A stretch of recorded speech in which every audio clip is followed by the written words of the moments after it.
शैलं छिन्दन्ति शस्त्राणि नैनं दहति पावका न चैनं क्लेहयन्त्यापो न शोषयति मारुतः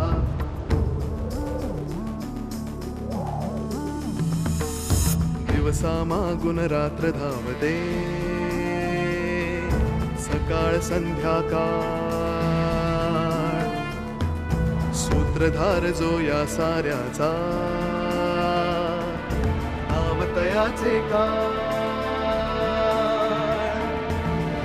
तयाच्या मनात दडले नकळे कधी कुणा क्षणात होते संभव सारे क्षणापूर्वीचे असंभव असंभव असंभव असंभव। गेल्या वेळेला मी आपल्या मीटिंगबद्दल पूनम काकूला सांगितलं आणि त्यामुळे सुलेखाने आपला डाव साधायचा प्रयत्न केला। सगळे मला कुसुमात्या म्हणतातच, पण आता कुसुमाजी अशी हाक माझ्या कानावरती ऐकू येऊ दे। एकमेकांसाठी म्हणून वेळ कधी मिळालाच नाही, सहवास, मन मोकळेपणा। घरी ये, कधी येतेस? बराच पाहुणचार बाकी आहे। आज तुला सोडणार नाही मी Manisha. I will kill you Manisha. आज सोडणार नाही तुला, बिलकुल सोडणार। आज सोडणार नाही मनीषा। मनीषा, सुलेखा, तू काय बोलते? तुझं तुला तरी कळतंय का? You my hand. मनीषा, काय चाललंय हे सगळं? काही नाही मम्मा, तू चल इथून, नंतर सांगेन तुला। मनीषा, एक शब्दही बोललीस तर मी तुला। सुलेखा, गप्प बस। मनीषा, काय झालं? ही नेहमीच असं करते, आता तरी लोकांना त्रास देणं बंद कर ग। आणखीन किती वर्ष? तुम्ही माझ्या वाटेला जाताय, मी कोणालाही काही करत नाही। सुलेखा, एकदम गप्प बस। स्विमिंगचा क्लास झाल्यानंतर मी तुझ्या आईला भेटणार आहे। परवा सुद्धा तू मनीषाला असाच त्रास दिलास, असंच ओरखाडलास। काय चालवलेस काय तू? तुम्ही मला सांगू नका, तुमच्या मुलीला आधी सांभाळा। तू मला उलट उत्तर देतेस? आई प्लीज चल ना, मला नाही बोलायचं हिच्याशी, मला भीती वाटते हिची। चल बाळा।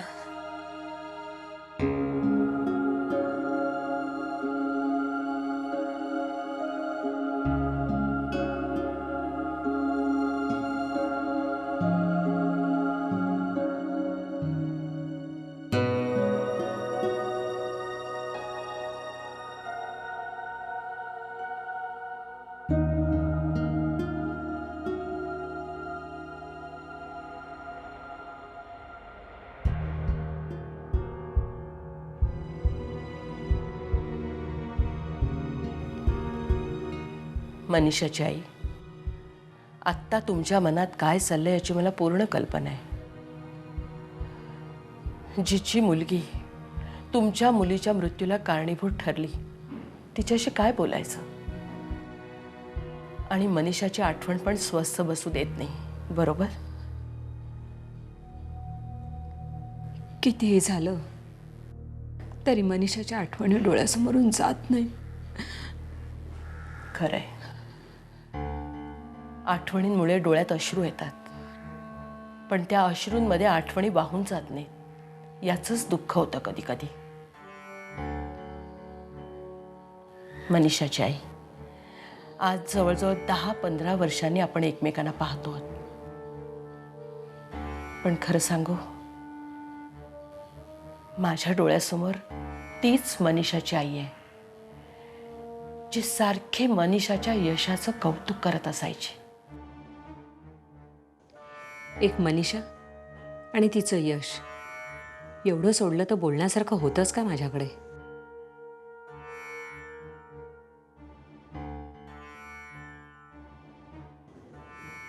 एक सांगू, खरं तर त्या दिवसानंतर आपली भेटच झाली नाही। मी नुसते आरोप करत राहिले, काहीच उपयोग झाला नाही, कारण आरोप सिद्धच झाले नाहीत। आणि त्याहीपेक्षा वाईट गोष्ट म्हणजे माझी मनीषा मला नाही मिळाली, कारण मिळणारच नव्हती ती।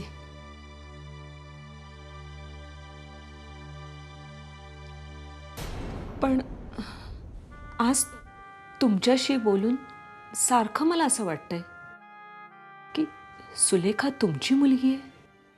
सुलेखा असं काही करू शकेल असा प्रश्न मला फक्त तेव्हाच पडला, कारण त्यानंतर तिच्या क्रूरपणाची उदाहरणं ती स्वतःच देत गेली. म्हणजे आत्ता तुमच्या समोर बसलेल्या ममा केवळ नशीब बलवत्तर म्हणून आजवर जिवंत आहेत.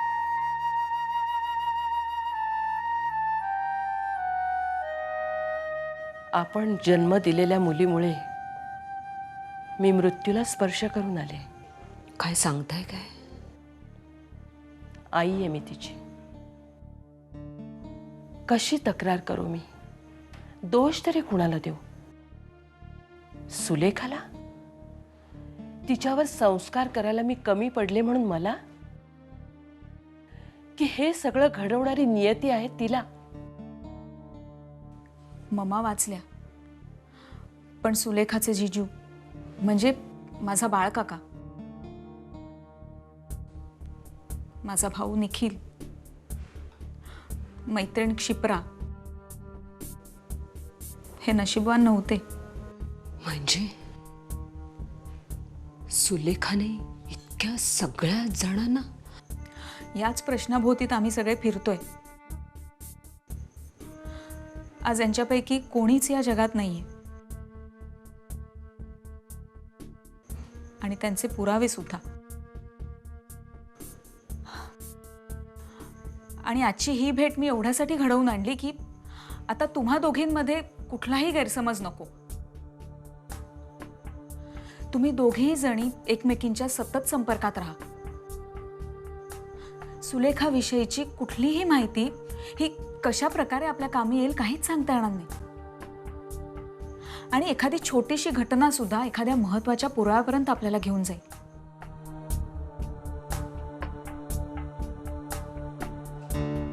ठीक आहे.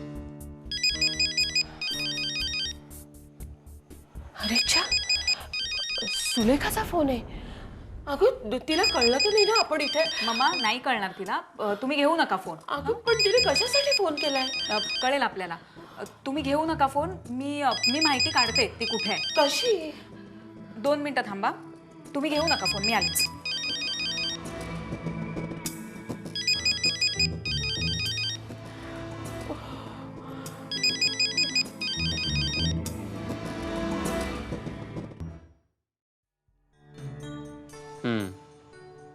Nice step.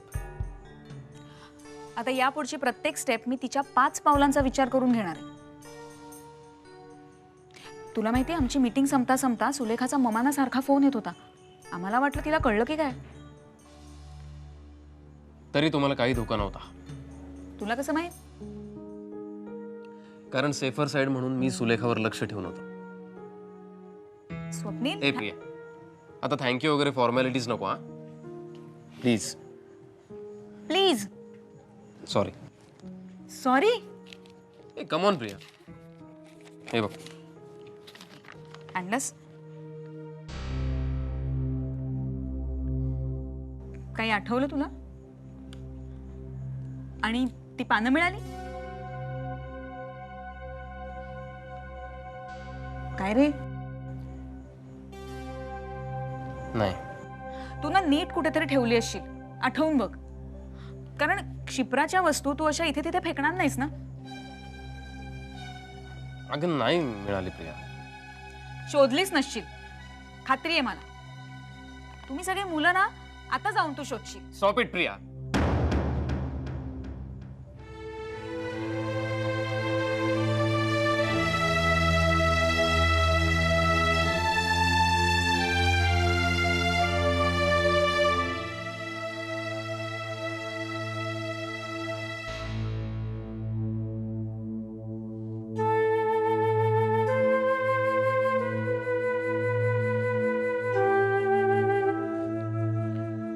I am sorry. तू काय म्हणालीस कळतंय का तुला? तू शोधले नसशील. रात्रभर झोपलो नाहीये ग मी.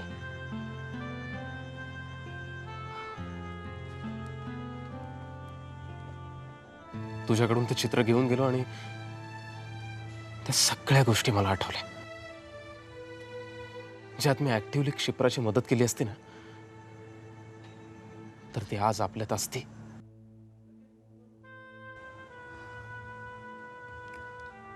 कुठल्या गोष्टी स्वप्नील?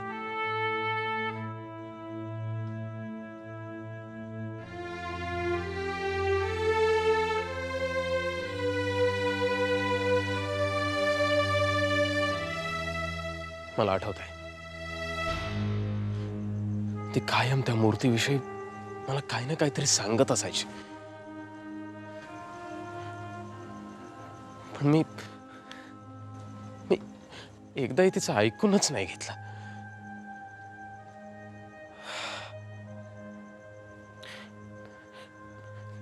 तिनं लिहिलेले ते कागद मी रात्रभर शोधत होतो. त्या मूर्तीच्या शक्तीविषयी, त्या मूर्तीच्या पॉसिबिलिटी विषयी, किंवा त्या मूर्तीच्या पॉवरला नलिफाय करणाऱ्या एखाद्या शक्तीविषयी.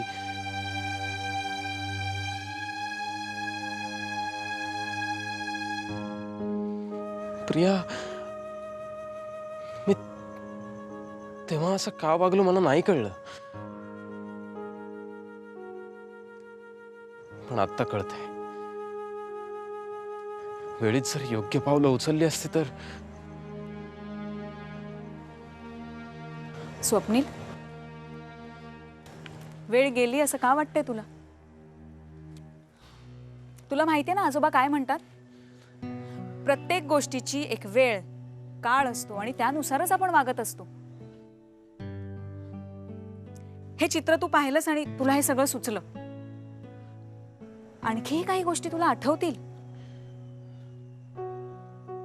आणि गिल्टी फिलिंग कधी येतं आपल्याला? जेव्हा आपल्याला हे माहिती असतं की एखादी गोष्ट आपण करू शकतो पण आपण ती करत नाही आणि आपलं नुकसान होतं.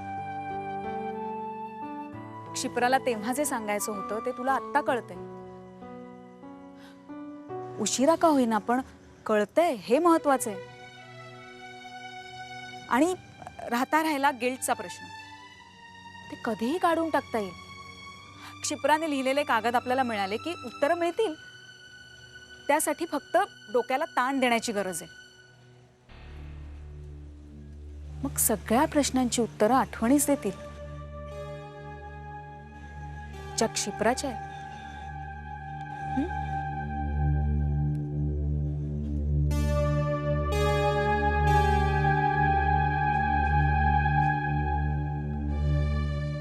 क्षिप्राच्या आठवणी आता कधी त्रास नाही देणार.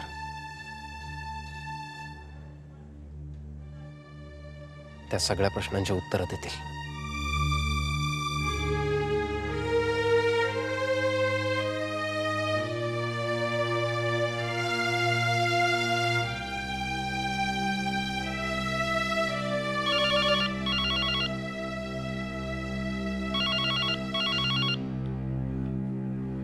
पूनम, अगं फोन. पूनम नाहीये घरात, विसरूनच गेले मी. आले रे बाबा, आले आले आले.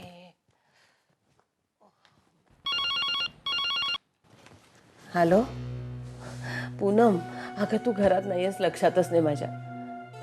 हो हो, घेतली औषधं घेतली. हा, किती काळजी करतेस ग. ठेव. पूनम म्हणजे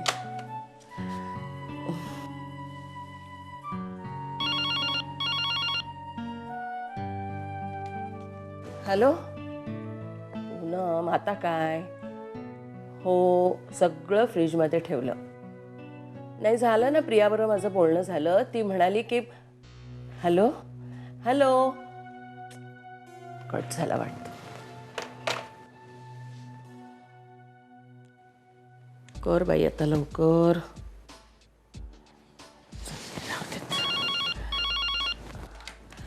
पूनम, अगं हो, माझं बोलणं झालं प्रियाबरोबर. ती म्हणाली की आजची मीटिंग कॅन्सल आहे म्हणून. तर मी काय विचारलं नाही का, कशाला वगैरे. पण हॅलो हॅलो हॅलो,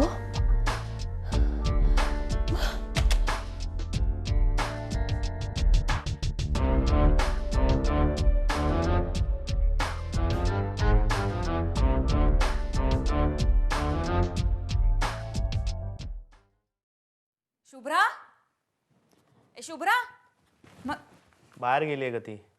कुठे? मार्केटमध्ये. तू नाही गेला? नाही गेलो. हा, मला काम आहेत ना खूप, म्हणून नाही गेलो. फोन येणार आहे का कोणाचा? हो. कोणाचा?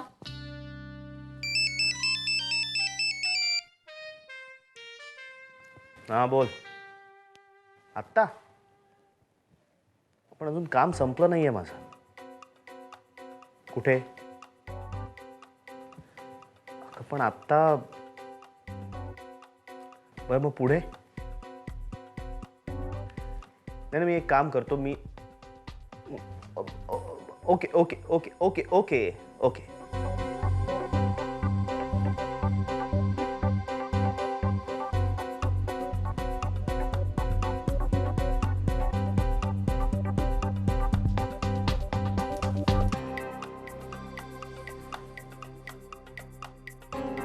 झालं का पॅचअप? कोणाचं? जिचा फोन होता तिच्याशी. आता कुणाचा फोन होता हे मला सांगायला लावू नकोस प्लीज, कारण मला नाव घेण्यात सुद्धा इंटरेस्ट नाहीये. ना तू म्हणजे आतापर्यंत आणलेला आव होता का? काय सिद्ध करायचं होतं?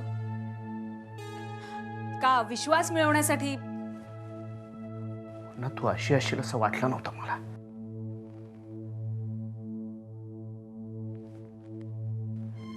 शुभ्राने फोन केला होता. माझ्याबरोबर बाहेर फिरायला जायचं होतं तिला. आग्रह करत होती.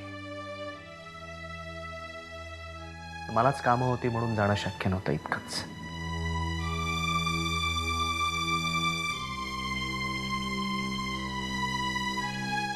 आणि तुला नाव घेण्यात इंटरेस्ट नाही तर मी नाव घेऊन सांगतो. सुलेखा आणि माझा काहीही संबंध नाही. विश्वास ठेवायचा असेल तर ठेवा, नाहीतर नका ठेवू.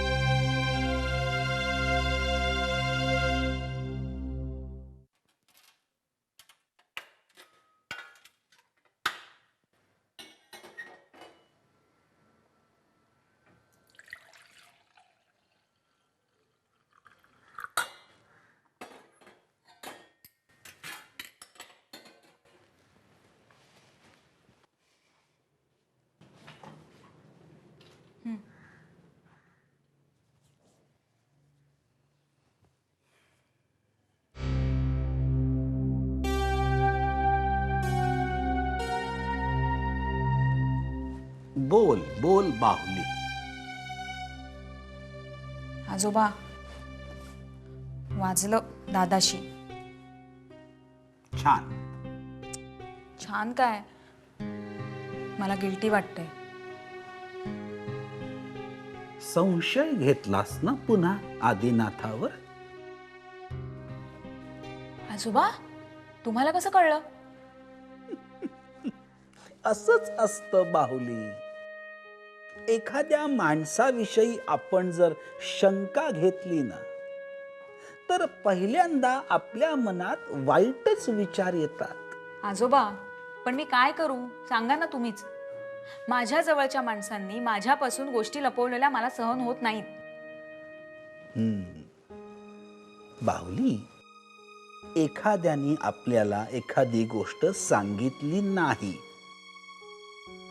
किंवा ती आपल्यापासून लपवून ठेवली तर त्यात त्याचा हेतू वाईटच असेल असं होत नाही ना.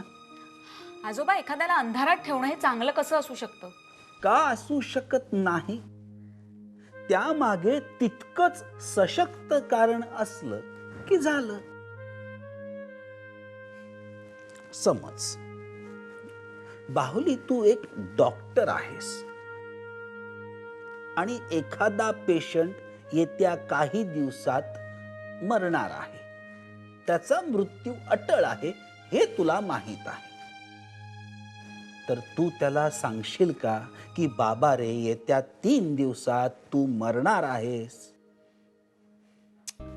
असं कसं सांगेन मी आजोबा? म्हणजे एक डॉक्टर म्हणून त्याला वाचवण्याचे प्रयत्न तर मी करीनच ना. आणि जर का त्या पेशंटला माझ्यावर विश्वास असेल की माझ्या उपचारांनी तो बरा होणार आहे, तर त्याच्या मृत्यूविषयी त्याला सांगणं चुकीचं नाही का होणार? म्हणजे तू खोटं बोलणार किंवा त्याच्यापासून लपवून ठेवणार? हो, पण मग या परिस्थितीत हेच योग्य आहे ना. मग आदिनाथ चुकीचं वागतोय असं कसं म्हणता येईल? आदिनाथच्या वागण्यामुळे, त्याच्या चोरून बोलण्यामुळे किंवा काही गोष्टी लपवून ठेवल्यामुळे तुझा त्याच्यावरचा विश्वास उडाला.